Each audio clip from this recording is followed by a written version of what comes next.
Welcome, everyone. I'm very honored to moderate this panel. My name is Veronica De Souza.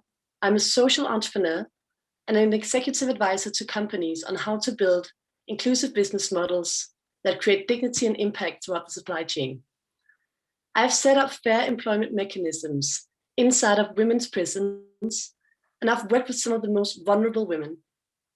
I've listened to their voices and seen firsthand what it can mean to have the opportunity of a fair job with good working conditions and dignity. And I've seen the opposite: exploitation and modern slavery and the consequences thereof on families. This session will focus on the global workforce in this industry and how the current business model of fashion is impacting the lives of the people who are making our clothes. Now, this is not just a philosophical exercise. It's about the opportunity of creating social justice and economic inclusion for 60 million people, 75% being women.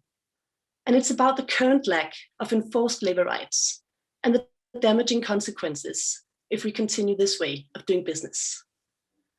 Now, I think it's safe to say that the quest for business growth has dominated over ethical behavior, and that profitability in the industry currently does not ensure prosperity for everyone in the supply chain. For example, currently only 1% of the people working in our supply chains are being paid a living wage, meaning a wage they and their family can live from. And many are not even receiving a minimum wage. And few have access to representation and collective bargaining. This means that we, brands and consumers together, are actively holding millions of people in poverty. Now, this is not breaking news to anyone. Actually, to most in this industry, sadly, this is common knowledge, and it's been going on for hundreds of years. But unlike the climate agenda, we're not seeing radical change or new business models emerging that are addressing this. Difficult yet important topic: the lives of the people who are creating our clothes. We'll be discussing why the conditions are like they are and what needs to be done in order to change it. The goal is to speak frankly, to go beyond empty promises and general statements, and to discuss the current state of affairs and the choices we have as consumers and as CEOs to act from here in order to create change.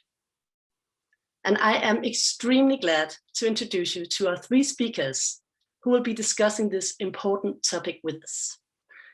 So today, we have Aisha Barenblad, the CEO and founder of Remark. Welcome, Aisha. We have Khalid Mahmood, the Director of Labor Education Foundation in Pakistan. Welcome, Khalid. And we also have Dr. Rüdiger Fox, the CEO of Sympatex. Welcome, Dr. Rüdiger. Thank you very much for all three of you for being here today. And to start out, let's just take a quick round to get the conversation started. I would love to hear a 1-minute statement from each of you on this question. How can the fashion industry become an empowering vehicle that uplifts the 60 million people who are producing our clothes? Or do you see business growth and treating people fairly as a contradiction? Aisha, maybe we should start with you. Sure, absolutely. Hello, everyone. I am so delighted to be in conversation with you. I wish I could be there in person in Copenhagen, but this conversation must stay on the Zoom screen for now. And Veronica, as you were talking, I was thinking about something, that the Copenhagen Fashion Summit, the sustainability agenda that's pushed by CEOs, often there's sort of this one panel that we have in these 2 days of conference where we sort of get shafted as the people that have to come out and talk about sweatshops and the conditions are terrible.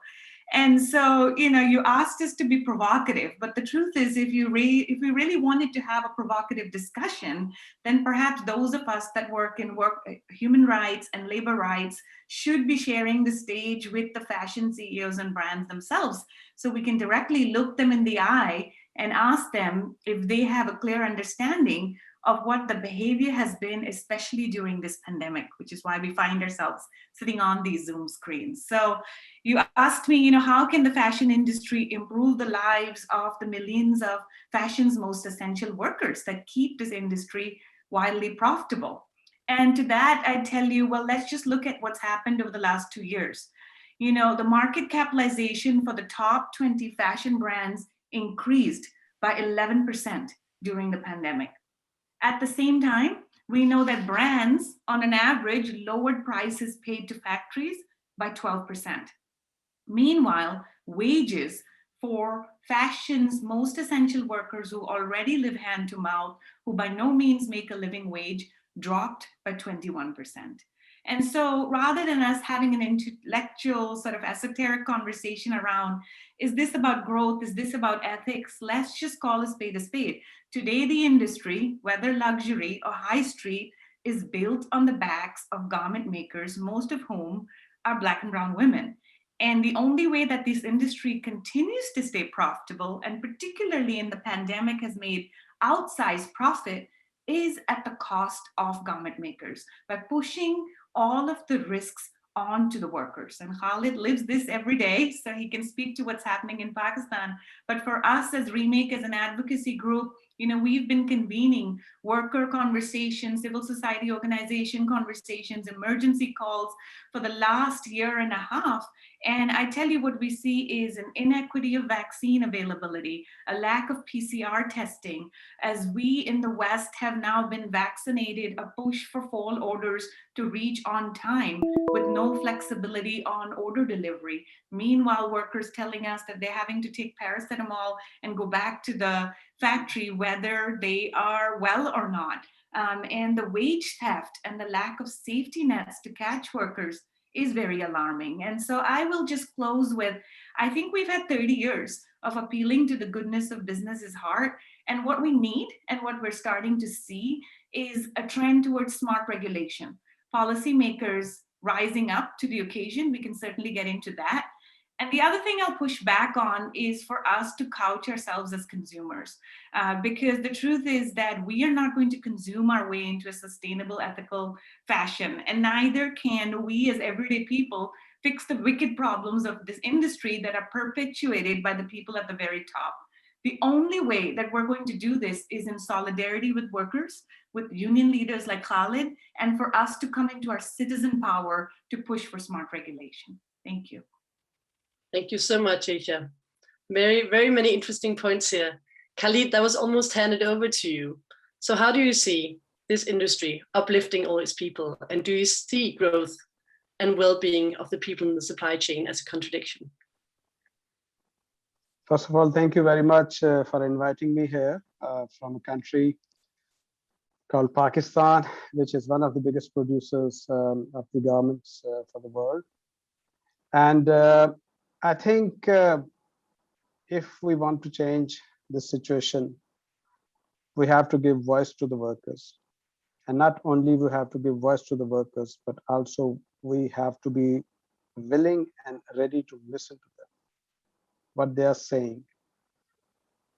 We have to give a normal life to the workers. Workers, garment workers, and a lot of other workers around the world have never seen what we call a normal life. We have to give respect to the national labor laws. We have to respect the national sovereignty. We have to respect the labor laws and the International Labor Organization's conventions, which most of our countries have signed. We have to,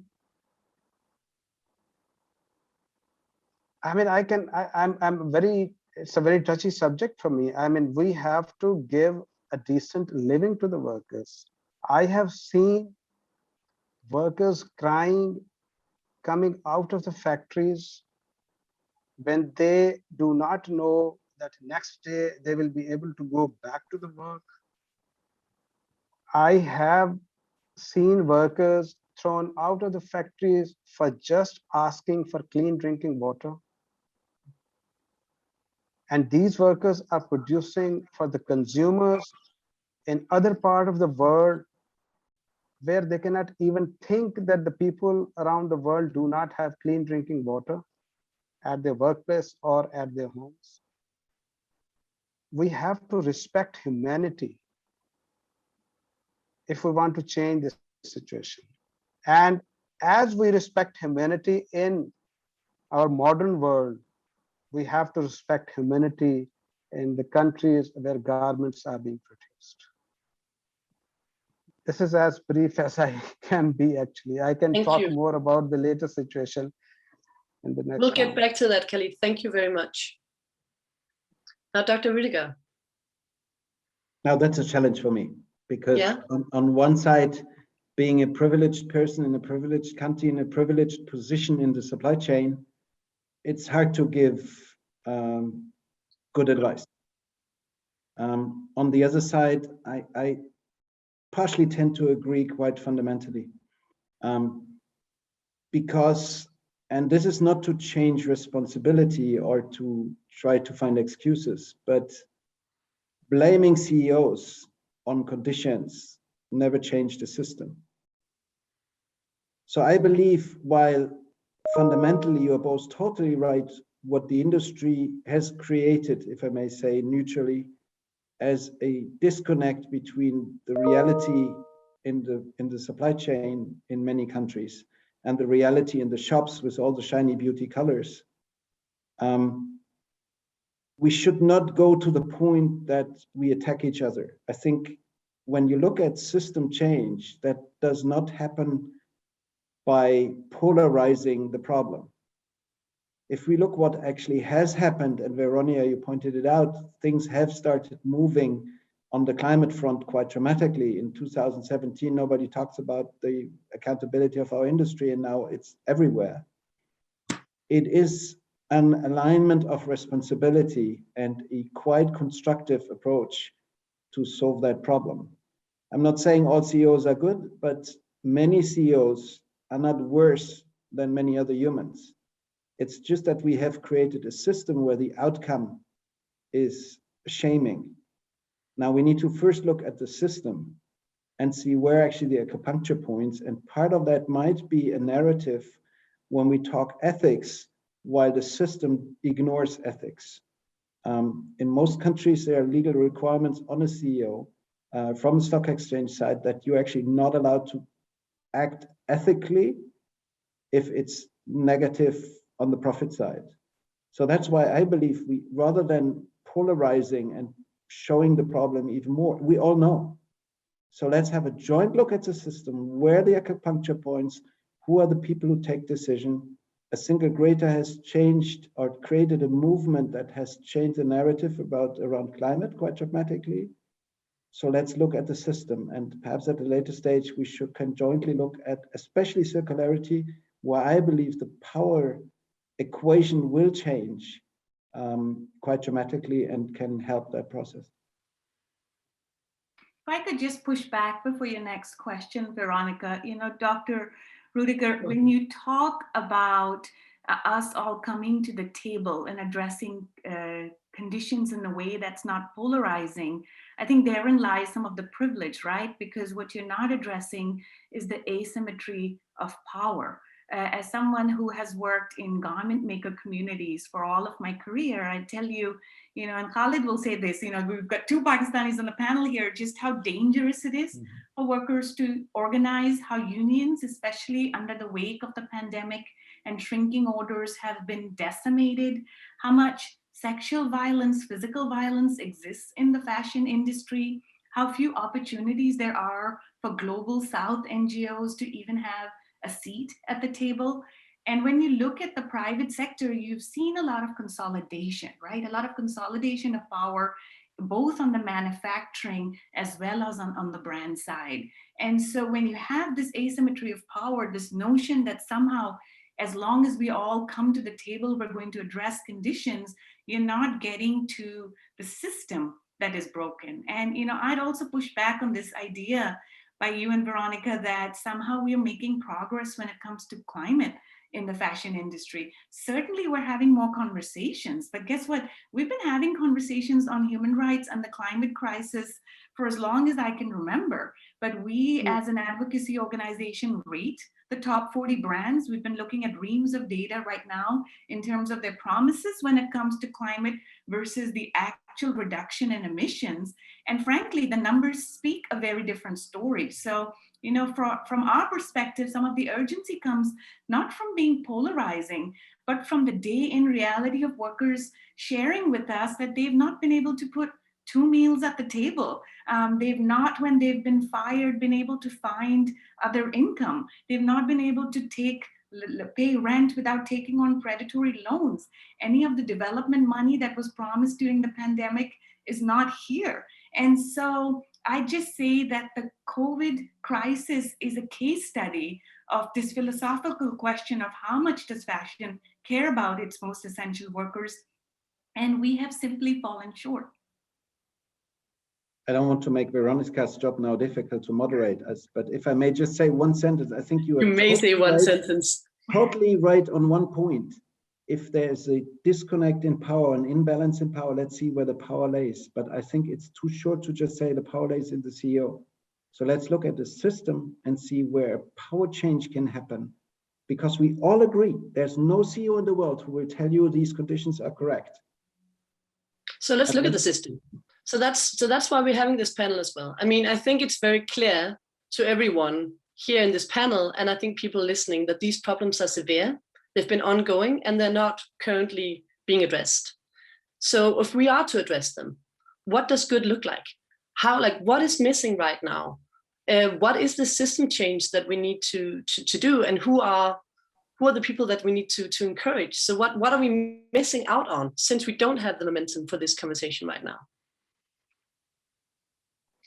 May I? Please. I think we have to look at the fact that who has created the system, how the system was created, how it was decided that the factories in the Western countries will be closed and the capital will be moved to the countries where there is cheap labor, where there is no respect for labor rights by the local employers and the national governments. I'm saying this, I'm telling you the condition which is responsibility, first of all, of our national governments. Of course, we recognize that. Governments have to implement the national laws. They have to create a system where the national labor laws are better implemented. Then the employers here, the producers, the contractors for the global brands, they are also equally responsible. But who is earning the most of the profits? Where are the most of the profits going? The responsibility also travels with the share in the profits. From the workers' side, we can clearly see that brands are earning most of the profits. But if we want to create a system in which we want to bring change in 60 to 70 million workers around the world, then we have to allow workers to come sit in front of us on the table to negotiate. And if the local employers, even the national governments, are not respecting the freedom of association and collective bargaining, then the brands have to play their role. I'm not saying that only brands are responsible. Brands are equally responsible, and brands have to play an equal, and I think in these conditions, brands have to play the most crucial role to convince the employers to allow workers to sit in front of yourself and talk about their problems and work together with the employers, the managers, the supervisors, the brands, the auditors. Work together with them to change the situation. You're talking about the improvement in the sustainability and the environmental discussions and all that. I was talking to a group of workers 3 days back. And they're saying we are hearing this word sustainability a lot in our factory. There are a lot of trainers coming and they're telling us how to save water. But at the same time, the water is flowing like anything in our washrooms, which are not clean, which are not repaired. And if we do not have enough wages to run our households, how can we care about these things? If we do not have appointment letters, how can we care about these things? So only talking about these issues is not enough. I think one important factor, they were telling me that there are auditors coming and a group of workers is selected and they're forced to talk to them what the management is telling them. They're not allowed to talk freely. And if any worker dares to talk freely, he or she is out of the factory right away. So in this situation, if we want to create a system, then we have to, it's most important thing is to allow workers to talk to you freely. Allow workers to have a voice. Thank you so much. A question for that. I mean, what I understand you saying is basically we've moved production in order to capitalize on cheaper labor, but also in countries where there are somewhat failed regulations and failed states sometimes even, and we can't rely on national legislation to keep up the basic labor rights of people. Now, brands have not been so far very active in trying to do this very differently. So I'm wondering, why should this resonate with them now? Like, what would be the incentive to try to rethink this differently? How do we make this conversation resonate in the boardrooms? So I would say that the number one way to do this is frankly through regulation. And, we are just coming off a big victory here in California. Last Monday, we passed the Garment Worker Protection Act, Senate Bill 62. There's a sign right back there. And what this bill does is it essentially assures joint liability for wage theft. And I think there's a lot to be learned from this bill, a lot of what Khalid was saying, because this was a worker-led piece of legislation. The co-authors of the bill, the Garment Worker Center, are a member organization whose partners are workers themselves.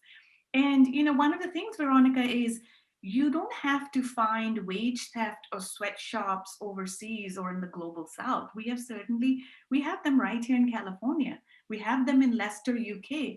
And therein lies the problem that this is really more about the business model and the lack of brands having skin in the game, and less so that, yes, certainly there are corrupt governments and, a failed degree of enforcement, as you were alluding to in other parts of the world.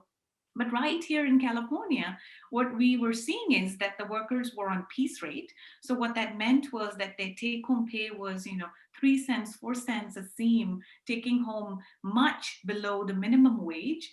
And in the case of wage theft, it was the restitution fund of the state of California that had to pay that back. With this law, what we now do is close the loopholes and essentially say that if there is, first of all, it's the minimum wage, not piece rate, which is the law, and that's what you are to pay. But that if there is wage theft and manufacturers are unable or unwilling to pay, then the brands also have liability. And you can imagine how a lot of brands, I'd be very curious for CEOs who are listening into this conversation, how they feel about this bill. But it is the very commercial practices of brands, the downward pressure on price that has led to the inhumane pace of production and the lack of living wages. And so we really have to close the regulatory gaps around the world and bring joint liability back at the table. From my perspective, that is really a clear path forward. In terms of what other ideas of what good looks like, as we were in the reins of the pandemic, we brought worker groups together, including Khalid's organization. There's Nazma from the Awaj Foundation, and all of us as a coalition have a manifesto. It's 7 points of what it needs to make this industry build back better. And it starts anywhere from right now, we need you to pay the wages that are not being paid in the pandemic. We need you to assure that severance is being paid. And then going on to, we need more transparency. We need to give workers center stage, even in conversations like this. And ultimately, this is about binding agreements and using your lobbying efforts to support laws like the Garment Worker Protection Act. If there's any brand listening in, yeah. Sorry to interrupt you, but two things. Actually, I asked a question that none of you answered. So maybe you just disregarded the question totally. It was the first one. And I just want to just do a really quick check, because basically, I mean, this whole theme here is prosperity versus growth, right? And our session here is about fair employment or inclusivity versus growth. And it's a question. Is it a versus? Is it a contradiction? No. I mean, you mentioned also quickly that, it's the fast pace, it's the cheap prices. Can businesses, look forward to being profitable while treating people fairly? Or is it a choice? Is it simply an inhumane business model? Just quickly. I think there is a path forward to do both. Okay. You can certainly pay living wages and have a humane pace of production and have a sustainable business model. It's just that, to Khalid's point, right now, the pendulum has swung too far into brands having all the profitability and none of that trickling down to communities. Thank you. I think these both things can go together. Growth doesn't mean that growth in numbers. Growth for me means growth in prosperity of the people, growth in the quality of the life of the people. So growth not only in profits, but prosperity and growth, they both can go together. We just have to cut a little bit on our profits. Okay. And really good. Do you agree with that? Do we have to cut down profits in order to improve prosperity? I think the direction is good.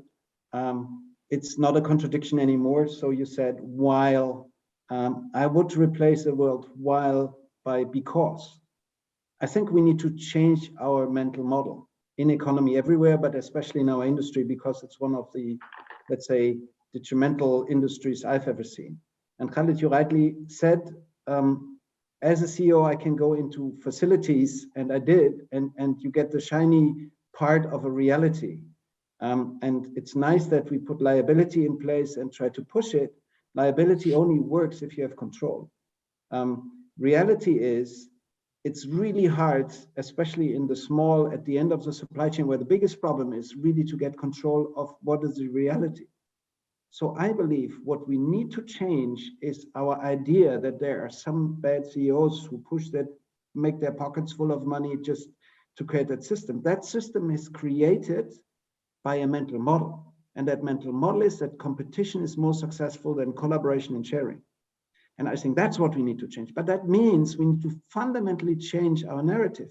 It means that we say we are profitable, we are successful, because we are doing the right thing in the facilities. And that is a responsibility on both sides. That's what I'm saying, because when we make accountability statements and try to push liabilities on even an organization or CEO as a person, if there is no real control, the insurance industry will benefit from it because they will make insurance all over the place. So it's... It will not change the system. So let's, okay.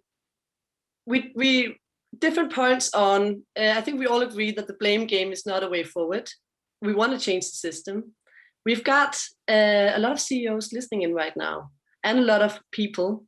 So this is also a chance to be very concrete about, we've listened to this conversation. It's probably supporting a lot of the knowledge that we had beforehand, but just making it clearer. You mentioned, Khalid, that we need to listen to the voices of the people who actually, we need to be in contact with the people and listen to them. What concretely do we need to do tomorrow as brands and consumers? What needs to happen that is different from what has happened yesterday? I give you one example. The brands have accepted a norm in Pakistan, and I think in some other countries as well, that the joint workers management councils are the replacement of the trade unions in the factories. This is not working. The joint workers management councils are not elected bodies. These are in control of the local employers, of the management, and the workers do not have any voice there. So what we need to do tomorrow is to ask the local employers here to allow workers to form unions of their choices and to have a collective bargaining agent inside the factory with whom the local employers and even the brands can be part of these negotiations. There has to be a mechanism in the factories where the third party inspection, because that is not working. Instead of third party inspections, we need to work together with the governments. So first is to work with the employers. The second is to work with the governments to strengthen the national labor inspection systems. We have seen that in Bangladesh Accord, the workers have become more safe in working because the government was also involved. There was a system created where the national labor inspectors were trained. There was independent inspections going on, and that system worked at least for the safety. We need to create such a system which ensures that the workers have independence of organizing and collective bargaining besides the safety measures being taken at the workplace. And finally, we need to go from minimum wage to the living wage. And minimum wage is not working. Minimum wage is a disrespect to the labor. Minimum wage is nothing. And we have seen that even the minimum wage is not being respected. I met yesterday in a training workshop with a government woman worker who is working. I cannot name the brand here, who is working for one of the biggest brands in Lahore. And she is only earning 10,000 rupees a month, while the minimum wage is 20,000 rupees a month. So minimum wage is nothing, but we have to go for living wage. So these Thank you so much, Khalid, for making that very important point. I think that just, let's just underline that. Minimum wage does not work. It needs to be a wage people can live from. Now we have some questions coming in, and I would like to just make space for some of these interesting questions. We have approximately 5 minutes left. So let's see if we can have a few questions, and maybe I would ask all three of you to see if you can make fairly brief remarks so we can get around everyone. So the first question says, if we are respecting humanity, how about removing economic instruments that incentivize volume, such as peace pricing, global pricing systems where the cheapest raw material and labor are rewarded? That's a little bit like similar to the question about, does it work together with this fast fashion model, treating people fairly? And you all said yes, somewhat, but what do you think about this question, Aisha? I think it's an important question because, one of the things that we looked at in the pandemic was contracts. And it was interesting to see how asymmetric the contracts are today, where, brands are not paying manufacturers 60, 90, 120 days. If there are major forces at play, they can go ahead and cancel orders. And so I think having enforceable binding agreements is really going to be an important path forward. And I definitely think having a hard look at commercial practices of brands and bringing them into alignment with some of these equity conversations is important. Thank you so much. And actually, there's a question, and it might be connected, maybe not. Let me ask that to you, Rudiger, and see whether whether you can connect them. But there's a question particularly for you, saying, Mr. Fox, could you explain a bit further how you envision that a more circular industry could lead to improve on the equality in the value chain, and what would this require? Well, I'd love to, because I think that's the discussion we are missing until now in circular economy. I think one of the fundamental shifts we would see in circular economy is there's nobody in power. We don't talk anymore about a supply chain. We will talk about a circle. And in a circle, everybody is in power and everybody is exposed to the power of somebody else. The circular economy is a fundamental shift in the mental models of an economy that is built on competition, because if one person anywhere in that circle plays a bad game, he will be penalized by those ones who are in front of them because they are also behind them. And I think that is a fundamental shift, which, and coming back to your point, Aisha, we need to look where the power coming. And there's definitely a power in the collective and eventually the social media. And I think the second power shift will happen in the circularity. In a circularity movement, the brand will need to create products that at the end of their life somehow go back in the raw material supply chain. And that's where the circle not only closes the material loop, but also the commercial loop. So the relationship will fundamentally change in a circular industry with all the risks and the opportunities. But I think we need to look there. If the empowerment of the smallest player in the line will be because that line needs to be closed and the brand, the most powerful one, needs to apply those quality or whatever requirements at the end of the food chain. So I think it will be actually a, let's say, a relationship loop rather than only a material loop, which completely will change the dialogue around competition. So that's really interesting, that the circularity will shift power. Now we have our final closing remarks with only just a few minutes left, but I would like to hear that from you, Khalid, and also from you, Aisha, just to comment very briefly on that. Do you see circularity, and maybe I'm just going to put in another major trend, transparency. Do you see those two elements as able supply chains, and how? Sorry, you were froze. I think transparency is most important for me. We have to be more transparent, not only within ourselves. I'm talking about the brands. I mean, there is a competition, of course, but transparency is very important, not only within ourselves, but also with the consumers. I think with the transparency, like Aisha said earlier, I'm not a businessman. I cannot talk more about the business models. I'm a labor rights activist. I can talk about the rights of the workers, but I do understand that if the workers are not getting enough, somebody is getting more than enough. Mm. So transparency means that the consumers, the brands, the workers, the local employers, the governments, they all have to know what's happening. That's how I think we can improve. Yeah.